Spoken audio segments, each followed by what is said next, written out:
L news Jitendragiri Goswami મિત્રો અત્યારે ભૂતળા દાદાની જગ્યાએ છે અને ખાંડિયા ભૂતળા દાદા છે અને આપણી સાથે બાપુ પણ છે. બાપુ સીતારામ. સીતારામ. તો બાપુ આ જગ્યા વિશે આપ બે શબ્દ બોલો. કઈ રીતની જગ્યા આવવું હોય તો કઈ રીતે આવવાનું હોય છે? ટીંબીથી માણસા રોડમાં છે ભૂતળા દાદા, ખાંડિયા ધારા ભૂતળા દાદાનું મંદિર. હા. અને જાફરાબાદ તાલુકો લાગે ને? હા, જાફરાબાદ તાલુકો. હા. એટલે એ જગ્યામાં કઈ રીતે છે? એ લોકોને આવવું હોય બહારથી કોઈ પણને દર્શન કરવાનું, ભૂતળા દાદાને કાંઈ પણ ઇતિહાસ હોય, કોઈ પણ કામ થયા હોય તે પણ જણાવો. ભૂતળા દાદાની જાગૃતિ છે અને માણસા અને ટીંબીની વચ્ચે આવ્યો. આમ ટાકોડાથી અવાય અને આમ ટીંબીથી અવાય.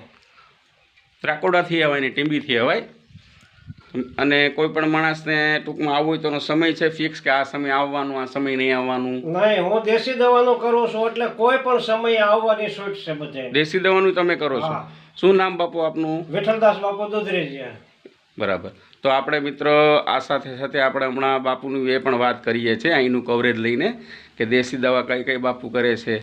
આયુર્વેદિક દવા કરો છો ને? આયુર્વેદિક બધી હો. પહેલાં હું તમને અહીંનું કવરેજ લઈને એ પણ આપણે હમણાં વાત કરીએ છીએ.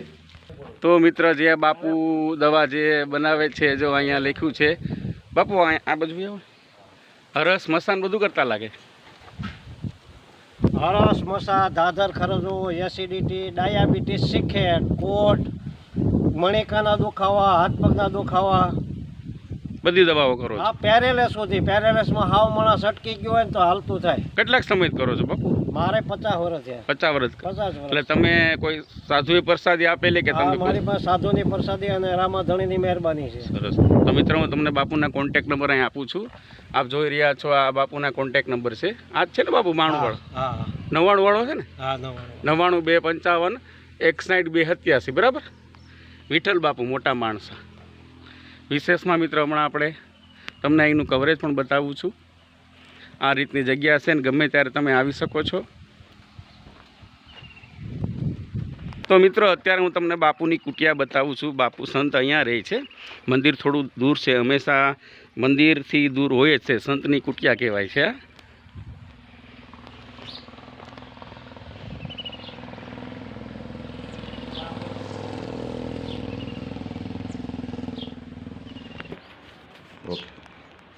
સીતારામ બાપુ. તો મિત્રો અત્યારે આપણે બાપુ પાસે છે અને બાપુ સાથે આપણે મુલાકાત કરીએ છીએ. બાપુ દેશી દવાનું કરે છે અને સાધુ છે. મિત્રો પહેલાં જે કાંઈ દવા બનાવતા એ સાધુ સંત બનાવતા, ઋષિમુનિ બનાવતા, કે જેની દવા પરફેક્ટ હોય છે અને જેનું રિઝલ્ટ પણ મળતું હોય છે. કારણ કે આ તો શું અનાદિકાળથી બાપુ આવ્યું આવે ને, સંતોનું, ઋષિમુનિનું. તો અત્યાર સુધીમાં તમે એવા રોગ જે આપણે વાત કરી કે તમે કઈ કઈ કરો છો દવા? હરસ મસા, દાદર ખરજો, એસિડિટી, હાથ પગના દુખાવા, બરાબર, પેટના કોઈ પણ દુખાવા, બહેનો દીકરીઓને સફેદ પાણી પડતું હોય કે લોહીવાળો હોય, આવી બધી વસ્તુ હોલસો. બધું બાળકો માટે સોસ, સવાસ, સસરી. બાપુ એ દવા આપણે લઈએ તો એનો કેટલો સમય કોર્સ કરવાનો હોય છે? કોઈ પણ આમાં દવાની અંદર એવું હોય, જાજો સમય છે હોય તો 3 મહિના, 6 મહિના અને 9 મહિના એવી રીતના કોર્સ આવે. પણ જો ખાસ કાળજી પરેજી રાખે તો હાવ નાબૂદ થાય દરદ. દવાની ટીકડીઓથી જે વસ્તુ નથી થતી એ વસ્તુ દેશીથી થાય, આયુર્વેદિકથી થાય છે. તો મિત્રો 3 મહિના, 4 મહિના, 6 મહિના અમે કહેવાય છે કે આયુર્વેદિક દવાની અંદર થોડો સમય લાગે પણ મૂળમાંથી દવા રોગ જાય છે, મૂળમાંથી રોગ જાય છે. અને એલોપેથી દવામાં કેવું હોય છે કે દવા તમને સારું થઈ જાય પણ કિડનીને નુકસાન કરે ને બાપુ? કિડનીને નુકસાન કરે, લેવરને નુકસાન કરે. તો મિત્ર આ રીતે તમે અવશ્ય કંઈ પણ હોય તો બાપુની ત્યાં પધારજો. તમે અહીંયા દેશી દવા કરે છે. ઓમ નમો નારાયણ, જય દશનામ, સીતારામ. તો મિત્ર જે વિઠ્ઠલદાસ બાપુએ આપણે હમણાં દવાની વાત જણાવી તે દવા વિશેની માહિતી અત્યારે લીલાબેન આપશે. સીતારામ. સીતારામ. કઈ રીતે બાપુનું દવાનું જે મારે પેરેલિસનો આંચકો આવી ગયો તો હજી 1.5 મહિનો થયો. પછી બાપુએ એને આયુર્વેદિક તલ પાયું, તલનું તેલ 2 પાવડા પાયું અને પછી પાછું 10 મિનિટ થઈ તો પાછું પાઈ દીધું.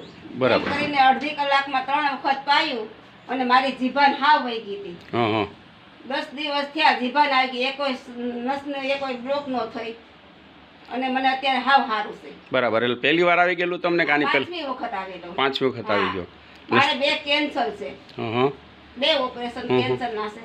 પણ એમાંય બાપુએ આયુર્વેદિક દવા કરી છે. બરાબર. એટલે તમને મટી ગયું એમ? કેટલાક સમયમાં મટી ગયું હતું? હા. કેટલાક સમયમાં મટી ગયું? મારે 3 મહિનામાં હાવ 3 મહિનામાં મટી ગયું. ઓપરેશન કરાવ્યું પછી બાપુએ 1.5 મહિનો દવા ચાલુ રાખી. બરાબર. હા હા. ઘરની જ દવા બધી દેશી જ તે. દેશી દવાથી હા, મટી ગયું. અને ત્યાર પછી મને હાવ મેં 1 રૂપિયાની ટીકડી નથી લીધી. કેન્સરનું ઓપરેશન કરાવ્યું પછી. અત્યારે હાવ સારું છે? હારું. આ 10 વર્ષ થયા. આપની બેન કેટલી ઉંમર હશે મારી? મારી છે 65 વર્ષ. તો જો 65 વર્ષના ઉંમરના જે આ બેઠા છો એમને વાત કરી છે કે એમને પણ આ રોગ મટી ગયો છે, તો બહુ સારી વાત કહેવાય. આવા તો હમણાં તમે કંઈ વાત કરતા હતા કે ભાઈ અહીંયા આગળ કંઈક ભાડાથી તમારે?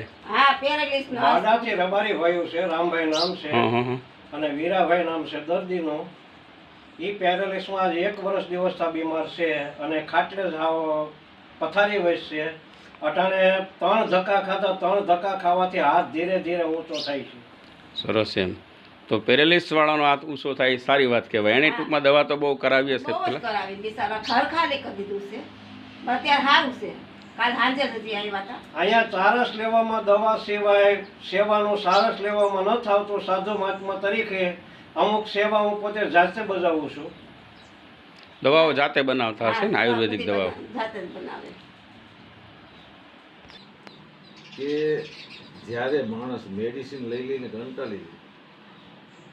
કંટાળી જાય પછી માણસ છે ને પોતે એમ થઈ જાય કે હવે દવા લેવી, મરી જાવ તો બેતર છે, ભલે મરી જવું પડે. એનું કારણ છે કે ટીકડા ખાવાથી ફાયદો થતો નથી તો ખોટા ખાવાનું એમ. ઘણા લોકોને એવું થયેલું છે. દવાઓ એવું થાય છે, હા, થાય છે. ટીકડા ખાઈ અને અમુક લોકોને એમ થઈ જાય. મારી પોતાની વાત કરું, મને ચક્કરની તકલીફ થઈ લગભગ માનો નહીં કે 11 વર્ષથી મને ચક્કરની તકલીફ છે. એટલે આમ બેઠો હોય તો કાંઈ નહીં, હાલું ને તો બેલેન્સ ન રહે. બોલો કેમ દારૂ માણસ હાલતો હોય એ રીતે હાલે. બરાબર. તો એ રીતે એને માટે મેં ઘણી દવા, દેશી દવાનું તો કોઈ પાર નથી રહી. પછી છોકરો મને રાજકોટ લઈ ગયો. રાજકોટ MRI કરાવી, આ કરાવ્યું, તે કરાવ્યું. એમાં ખાલી એક જ દિવસમાં 12,500 રૂપિયા ખર્ચ કર્યો. એટલા છતાંય મને 2 મહિનાની દવા લખી દીધી એણે, 50 દિવસની. એ 50 દિવસના મેં ટીકડા ખાધા, મને એક જરાય પણ ટકો ફેર નહીં. એના માટે બાપુ શું કરવું પડે? આ ભાઈને જે ચક્કર. એક મિનિટ. પછી મેં છે ને પેલા મેં છોકરાને ના પાડી હતી. મેં કીધું મેં દેશી દવા કરાવી લીધી, હવે મને છે ને રસ નથી કોઈ દવામાં, અને મને ક્યાંય લઈ જવા. મને કે નહીં, તમને લઈ જ જવા. લઈ જવાય તો લઈ જા, બીજું તને એમ ન થાય કે ભાઈ ન કરાવી. અને મને હવે રસ નથી દવા પીવાનો. બરાબર. પછી એને ત્યાંથી મને 2 મહિનાની જે 50 દિવસની દવા આપી. 50 દિવસ સતત ઘરે રહીને મેં દવા પીધી. એટલે કાલ સવારે એમ ન થાય કે ભાઈ આજે પીતા હતા ને કાલે નહોતા પીતા ને એવું નહીં. ટાણું દવા પીવાની. મને ફાયદો થયો નહીં, જેથી કરીને મેં કીધું કે હવે મને પાછો લઈ જવાની કોશિશ નહીં કરવાની. બરાબર. હવે મારે દવા કરવી નથી, મને કોઈને કંઈ કહેવાનું નહીં. તો મિત્ર, આ રીતે આયુર્વેદિક દવાઓથી સારું થાય છે. જે ભાઈ હમણાં વાત કરી કે ભાઈ એલોપેથીમાં મળતું નથી, તો હવે આપણે એક પ્રશ્ન બાપુ તમારો છે, એક પ્રશ્ન છે કે આ ભાઈને જે 11 વર્ષથી તકલીફ છે તો એના માટે એને શું કરવું પડે? એના માટે તમારે ધમાસા નામની ઔષધિ જે આવે એ ખાલી 100 ગ્રામ લઈ આવો, ખાંડી પાવડર કરી અને આને સવાર સાંજ 1-1 ચમચી પીવો. 20 દિવસની અંદર રિઝલ્ટ આવે તે પછી મને બતાવવા આવજો. ધમાસા નામની ઔષધિ એ ક્યાં મળતી હોય બાપુ? આયુર્વેદિકના જે કાંઈ ઓહળિયા વેચે છે ઉનામાં, વોરા બજારમાં, એમાં બધા એ લોકો રાખે છે. બરાબર છે. એટલે ટૂંકમાં ભલે ઉના, જાફરાબાદ, અમરેલી ગમે ત્યાં આયુર્વેદિકમાં બધા રાજકોટ રાખે એની ત્યાં મળે છે. અને સાવરકુંડલા બધા કરતા હારામાં હારા હકીમ બદ્રસ. સાવરકુંડલા? હા, હકીમ બદ્રસ. એ કઈ બાજુ દુકાન આવી સાવરકુંડલામાં? આપણે નાવલી નદીમાંથી મેન બજારે સડીએ, 5મી દુકાન છે જમણા હાથમાં. તો મિત્ર, આ રીતનું છે. તો ખરેખર આયુર્વેદિક તો દવાઓથી ઘણું બધું મટી જાય છે. એલ ન્યૂઝ જીતેન્દ્રગીરી મારી ચેનલ, સાધુની ચેનલ છે, ધાર્મિક ચેનલ છે. મારી ચેનલ સબસ્ક્રાઈબ કરજો, લાઇક કરજો અને આવા સમાચાર જોતા રહેજો. ઓમ નમો નારાયણ, સીતારામ.